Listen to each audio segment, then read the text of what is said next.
I've been looking forward to this sermon for a while.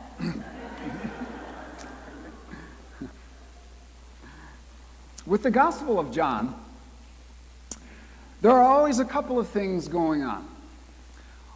The first is a simple story, a surface story that we can easily grasp. It's a wedding in Cana, turn water into wine. But there's also deeper meanings for those who want to dig for it. In the Gospel of John, miracles were signs, as it says, a miraculous moment of revelation, illuminating the identity of Jesus. They are windows for us to see through, showing us how God works right here among us today. So, for example, when the writer John tells us about Jesus healing a blind man in his gospel, it's not just a miracle story that happened long ago. It's a sign that tells us that Jesus is the light who guides us, guides our way in the world. The feeding of the 5,000 is a sign telling us Jesus is the bread of life whose words and presence sustain us. The raising of Lazarus from the tomb is a sign telling us that Jesus is the resurrection and that God is in the business of bringing dead to life. Today's sign didn't happen at Paris, at Herod's imperial palace, nor under the colonnade at the Acropolis in Athens. It didn't happen at the Vatican, but at a simple wedding. What does today's sign mean? What is the sign saying about the identity of Jesus? Is Jesus saying that he wants us to be winos? I don't think so. Even though I have a very refined taste and appreciation for wine. This one is one of my favorites. It's a Cabernet Sauvignon. And I mean it's the good stuff. It's imported from Idaho. Wine. So why is this the very first miracle or sign in Jesus' gospel? Why this one? Because it is about life. Jesus and his disciples were invited to a wedding, a celebration right in the middle of an otherwise drab existence. If you think about it, the ancient Jewish wedding celebration lasted about a week, an entire week. They didn't go on a honeymoon, but they stayed there and they celebrated. And the newly married couple, the bride and the groom, were treated like a king and a queen. I mean, they even wore crowns and they wore robes, embroidered robes. In a life where there was so much poverty and constant hard work and worry, the wedding celebration was just a joyous event for all the people. Dancing and music and singing, just like a scene right out of Fiddler on the Roof. They partied.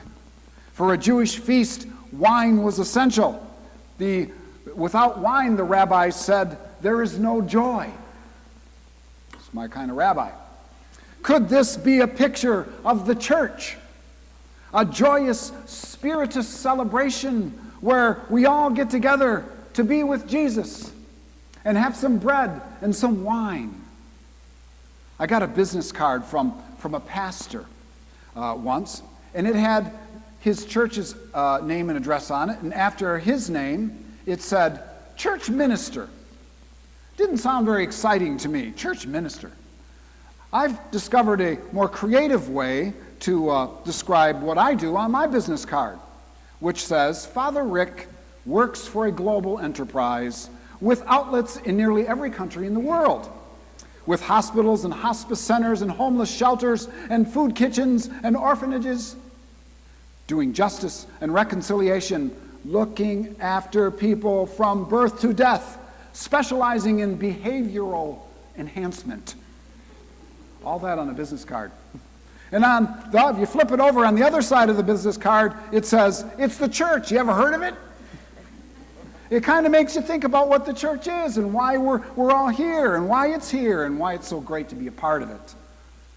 Anyway, at the wedding, the old wine ran out. Over in the corner, there were some jars. They say stone jars, probably clay jars. I mean, a stone jar would probably weigh like a half a ton, you know. And they were used, no doubt, to wash the feet and the hands of every strict Jew according to the Old Testament ritual law of purification. They had to wash not only before a meal, but between each course. They had to wash their hands. They must have had some pretty chapped hands back then. Jesus' mother, turning to her son, exclaims, "They have no more wine." Jesus seems hesitant to act.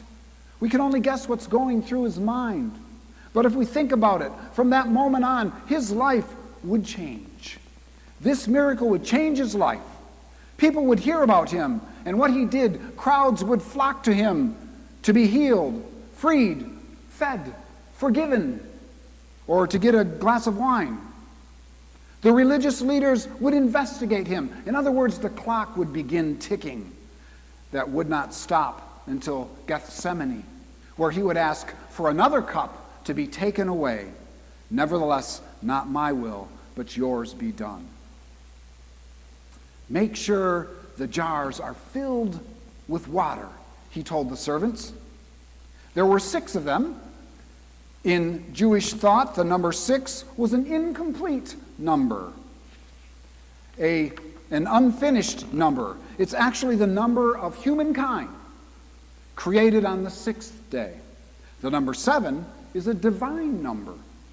Number 7 is a complete and whole number. So if you're ever at the roulette table at Firekeepers Casino, place your bet on number 7. When John used number 6, the writer was referring to man-made laws. So at that time, Jesus turned the imperfection of man-made laws into the perfection of God's grace, a better wine. Whenever Jesus comes into a person's life, there comes a new quality of life, which is like turning water into wine. It's warming and inspiring. It's vivid and exhilarating, but never inebriating. Without him, life is dull and stale and flat. A guy goes ice fishing for the very first time. All of a sudden, he hears a voice from above. There are no fish under the ice. He ignores the voice and he moves to a different area. He cuts a hole and tosses his line in. Again, he hears this booming voice from above. There are no fish under the ice. He looks up and he asks, "Lord, is that you?" "No," the voice answers. "This is the hockey rink manager.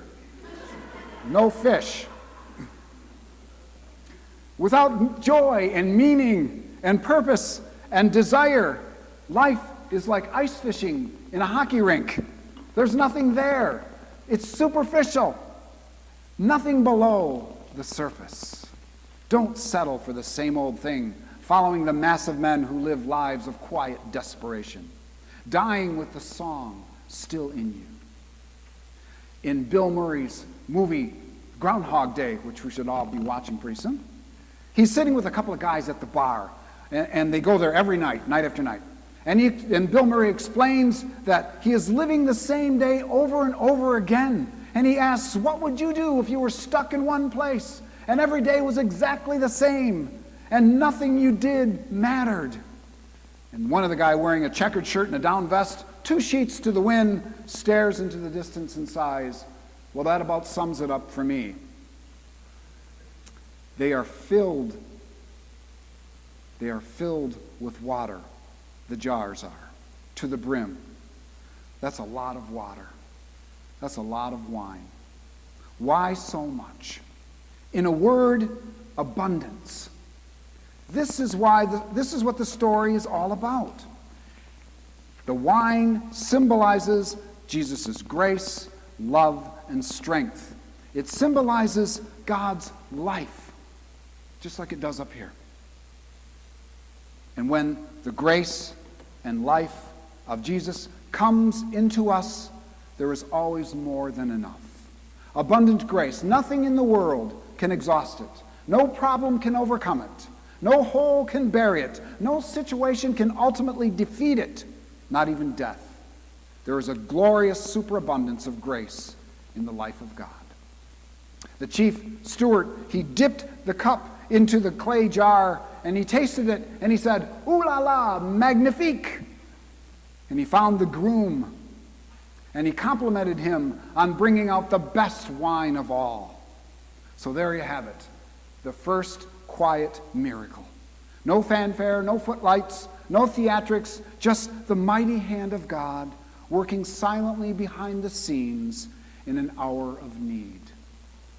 Then and today, for people so poor and so heavily burdened, and for those shackled to a life of drudgery, hoping for a bit of joy, Jesus offers new wine to a thirsty soul.